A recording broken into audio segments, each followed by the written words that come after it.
Bonjour à tous, alors je vous propose ici une étude des variations d'une fonction polynôme de degré 4, x4 plus 8, x2 moins 5. On va donc dériver, étudier le signe de la dérivée et en déduire les variations de f. Donc première chose, tout d'abord, la fonction f, elle est dérivable, elle est définie et dérivable sur r parce que c'est une fonction polynôme.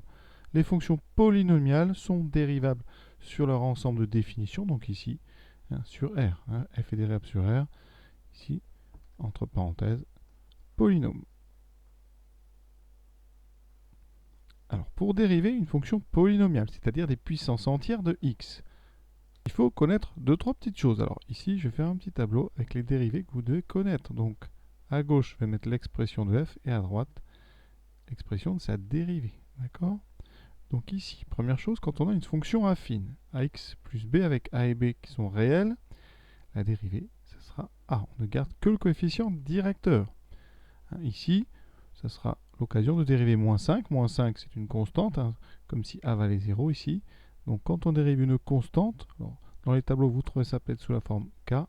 K est une constante, la dérivée c'est 0. D'accord ? K est un réel.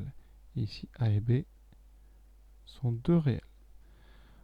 Les puissances de x. Alors on va commencer par x2. x2, vous devez savoir que c'est 2x. x3, c'est 3x2. Et on va les dériver toutes comme ça. x4, on va sortir la puissance devant. Et on va diminuer la puissance, enfin l'exposant ici, de 1. Ça fera 4x3. Pour x5, ça fera donc 5x4. Vous voyez ? Donc x puissance n, avec un nombre n entier, ça fera n fois x puissance n moins 1. D'accord ? Donc celle-là, on l'utilisera à chaque fois pour des n non nuls, mais plutôt supérieurs à 2 ou 3. De façon générale, x2, x3, x4, on connaît ça par cœur.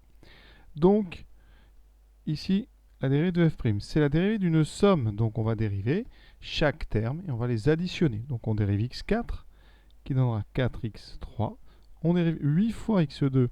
Alors je n'ai pas dit ici, mais quand on dérive une puissance multipliée par un nombre réel a, eh bien vous allez garder le a en coefficient et vous multiplierez par la dérivée de x puissance n, c'est-à-dire n xn moins 1. Donc ici 8 fois x2, ça fera 8 fois la dérivée de x2, donc 8 fois 2x.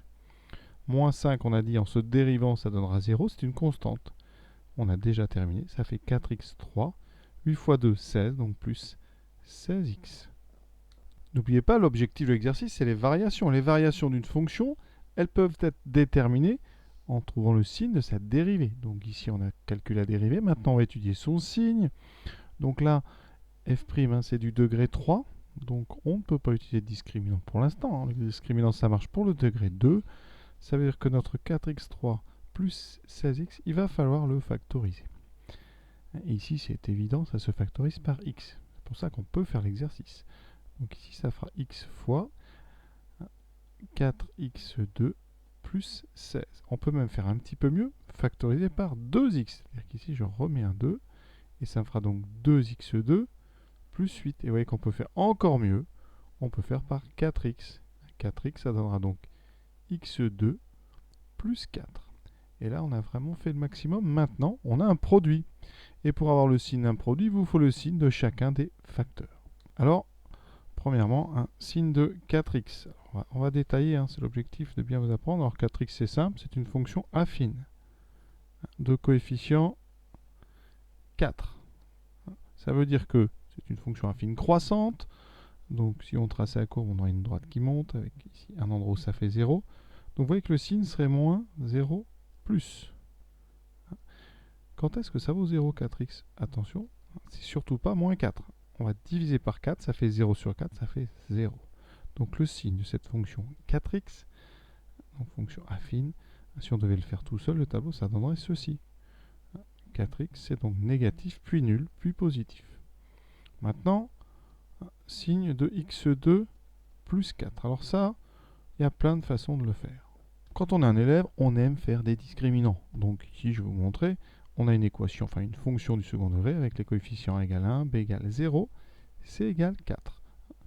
Ici, donc on calcule un discriminant.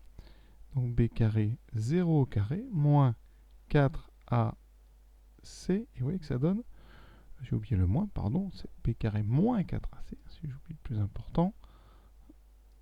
Et ça va donner moins 16, qui est strictement négatif. Donc beaucoup d'élèves s'arrêtent en disant pas de racine, pas de solution.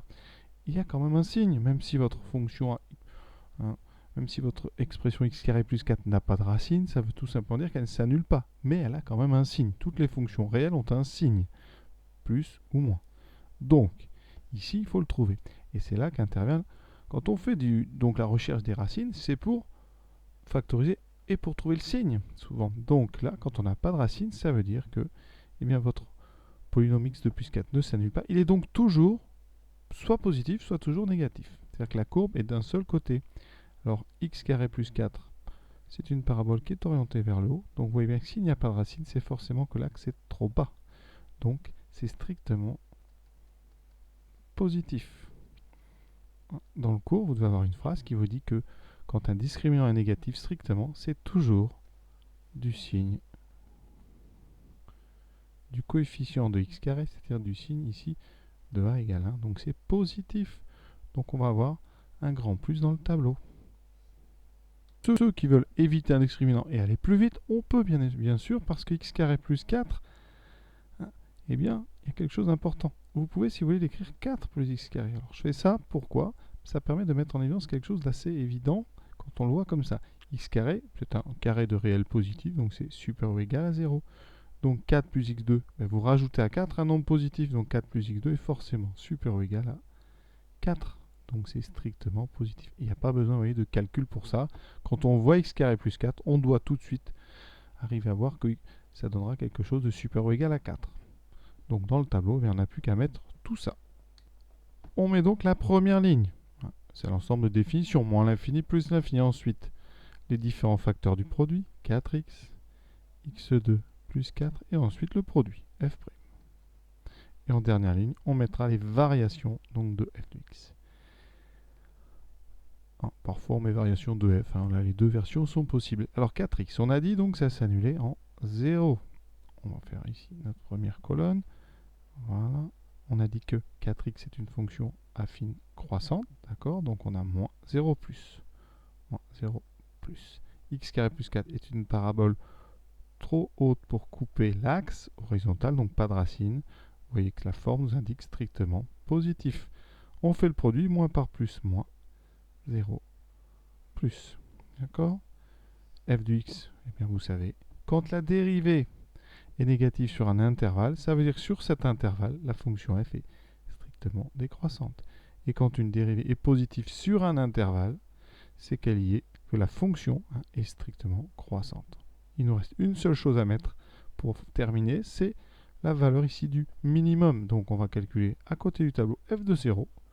Ça fait 0 plus 8 fois 0 moins 5, ça donne moins 5. Et voilà donc les variations. F est strictement décroissante jusqu'à 0, puis strictement croissante. On va regarder ça sur GeoGebra quand même pour vérifier tout ça. Sur GeoGebra, dans la zone de saisie, on va donc rentrer notre expression ici, x puissance 4 plus 8 fois x puissance 2 moins 5. On valide. On obtient ici une sorte de parabole. Alors ce n'est pas une parabole parce que ce n'est pas une fonction du second degré, mais ça y ressemble beaucoup. Voilà. Et vous voyez que cette fonction elle est décroissante, puis croissante, à un minimum en moins 5. D'ailleurs, vous voyez qu'il y a une symétrie par rapport à l'axe vertical. On aurait pu le remarquer, ce n'est pas dans la question, mais vous voyez la fonction f, elle a une propriété, c'est une fonction paire. Alors je vais vous montrer, un paire, ça veut dire que ici, pour tout x, si vous remarquez, quand on calcule f de moins x, à cause des puissances paires, eh bien les moins vont disparaître, et on retrouve en fait f de x. Le 4, pardon, étant dehors, voilà. Et ça redonne f de x. Donc f est ce qu'on appelle une fonction paire sur R, et donc sa courbe est symétrique par rapport à l'axe OY, l'axe vertical. Vous voyez que ça se voit très bien sur la courbe, d'accord, cette symétrie. En ce qui nous concerne, on pourrait tracer aussi la dérivée. Ça me permet d'illustrer un petit peu tout ce qu'on a fait. Donc f' sur GeoGebra, vous tapez juste f', voilà. Vous validez et votre fonction dérivée c'est 4x, vous voyez. 4x qui s'annule bien en 0, qui est bien positive, négative avant, positive ensuite. Cet exercice est terminé. Je vous souhaite une bonne fin de journée à tous et à bientôt.